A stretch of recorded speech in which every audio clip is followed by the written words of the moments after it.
Assalamualaikum warahmatullahi wabarakatuh. Selamat pagi Bapak. Yang saya hormati, Bapak Aspari SS sebagai dosen pengampu mata kuliah metode penelitian. Mohon izin Bapak untuk memperkenalkan diri. Saya Yoga Andriansyah dengan NIM 192 150 92 dari kelas 19 4A24 dari program studi Sistem Informasi Kampus Universitas Bina Sarana Informatika Cikarang. Saya di sini ingin mempresentasikan proyek tugas ujian akhir semester metode penelitian dengan judul Upaya Pemulihan Pasca Tsunami di Perairan Indonesia. Baik, kita akan selanjutnya ke slide berikutnya.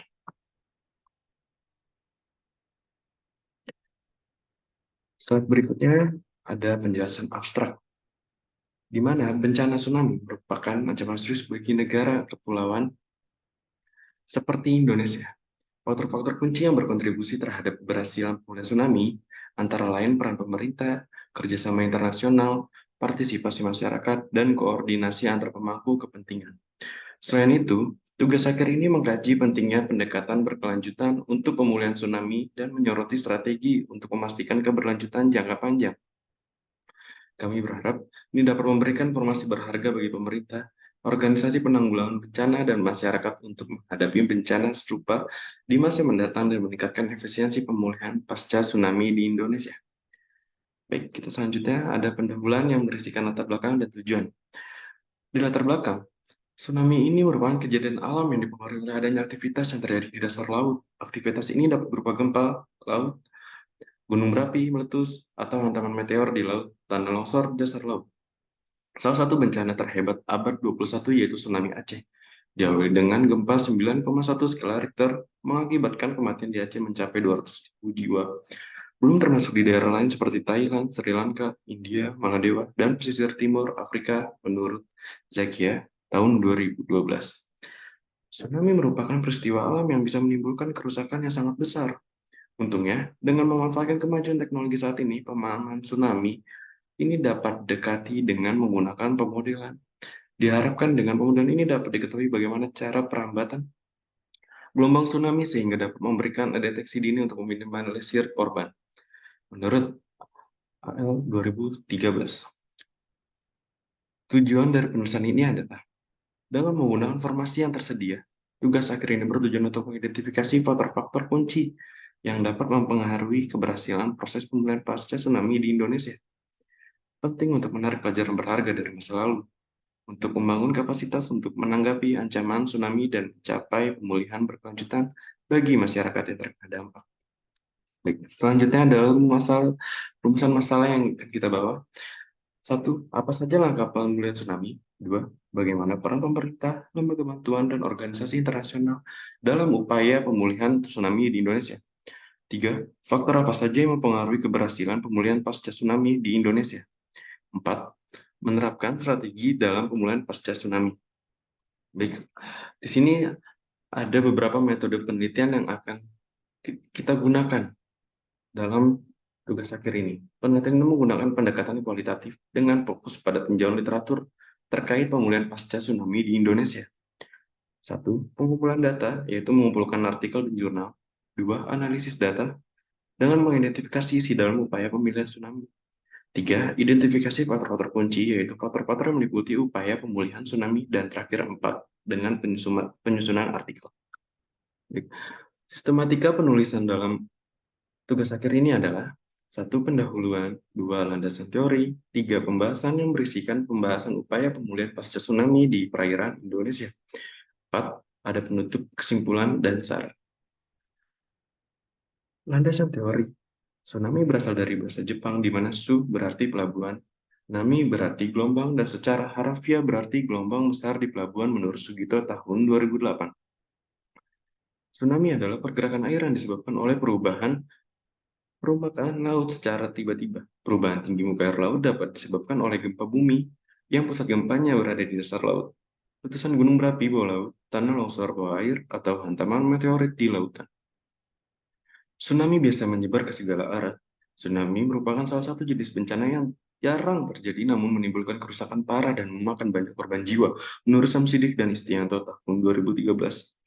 Selanjutnya, Letak Indonesia berada di antara tiga lempeng, lempeng Indo-Australia, lempeng Eurasia, dan lempeng Pasifik, sehingga berisiko tinggi terjadinya tsunami. Potensi terjadinya geser dan gesekan antara lempeng bawah laut menjadi salah satu pemicu terjadi gempa bawah laut yang dapat menimbulkan tsunami. Selain itu, letusan gunung berapi bawah laut aktif di Indonesia dapat menyebabkan tsunami menurut Lee dan teori tahun 2010. Selanjutnya pembahasan yaitu apa sih tsunami? Pengertian tsunami itu dikutip dari sumber website BNPB. Tsunami merupakan gelombang air laut besar yang dipicu oleh pusaran air bawah laut karena pergeseran lempeng, longsor, erupsi gunung api, dan jatuhnya meteor. Tsunami dapat bergerak dengan kecepatan sangat tinggi dan dapat mencapai daratan dengan ketinggian gelombang hingga 30 meter. Di Indonesia salah satunya pernah terjadi tsunami yaitu di daerah Aceh. Tsunami Aceh pada tahun 2004 adalah salah satu peristiwa paling menghancurkan dalam sejarah Indonesia modern. Tsunami ini terjadi pada tanggal 26 Desember 2004 sebagai akibat dari gempa bumi berkekuatan 9,1 skala Richter yang terjadi di lepas pantai Sumatera. Gempa tersebut menciptakan gelombang tsunami yang menjulang tinggi dan melanda pesisir Aceh serta sebagian wilayah di sekitarnya menurut Thomas Swa dan Prasetyo tahun 2018.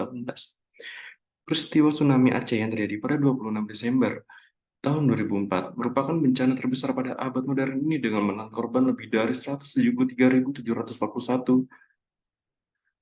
jiwa meninggal dan 394.539.000 mengungsi. Menurut laporan internasional Federation of Red Cross and Red Crescent Societies, tsunami Aceh juga menyebabkan kerugian bahkan kerusakan beberapa sektor lainnya seperti rusak infrastruktur dan fasilitas menurut Sakdia dan Mauliza tahun 2023. Dampak sosial dan ekonomi tsunami Aceh sangatlah besar. Banyak keluarga kehilangan anggota keluarga dan terpisah. Perekonomian lokal runtuh dengan hilangnya sektor-sektor utama seperti perikanan, pertanian, dan pariwisata.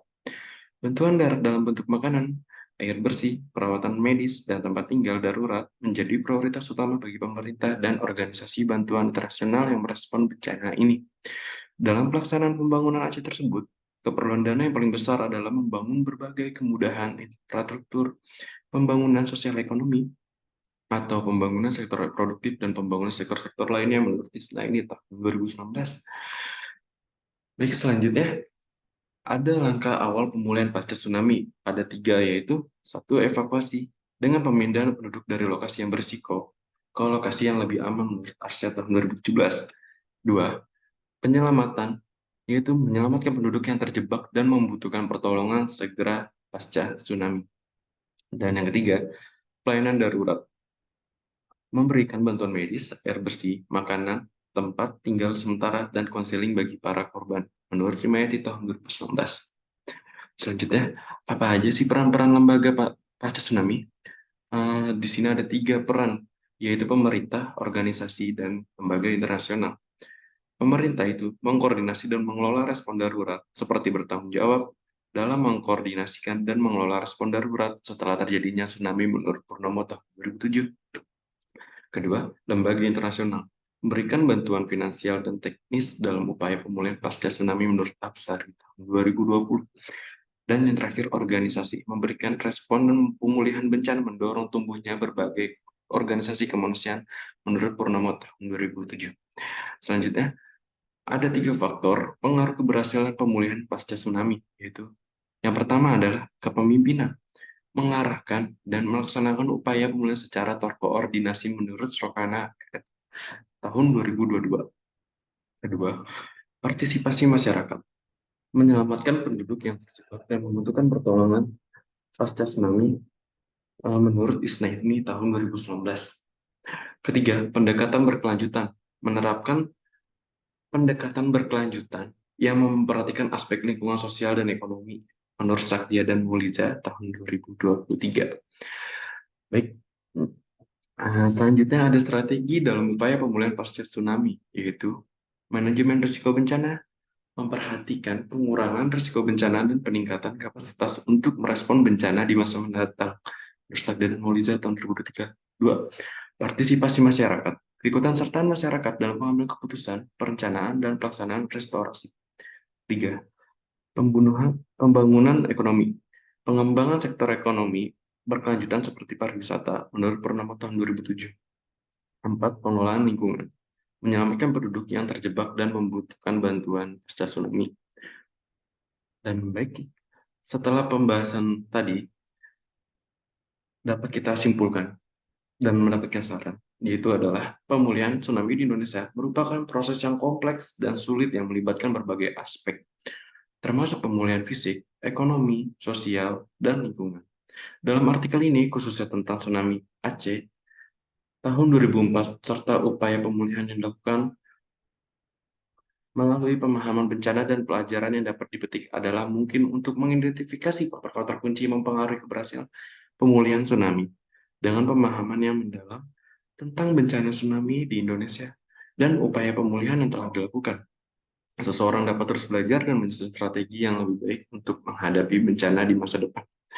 Selanjutnya, berikut daftar pustaka yang saya masukkan untuk menjadikan referensi dari tugas akhir saya. Sekian, terima kasih. Wassalamualaikum warahmatullahi wabarakatuh.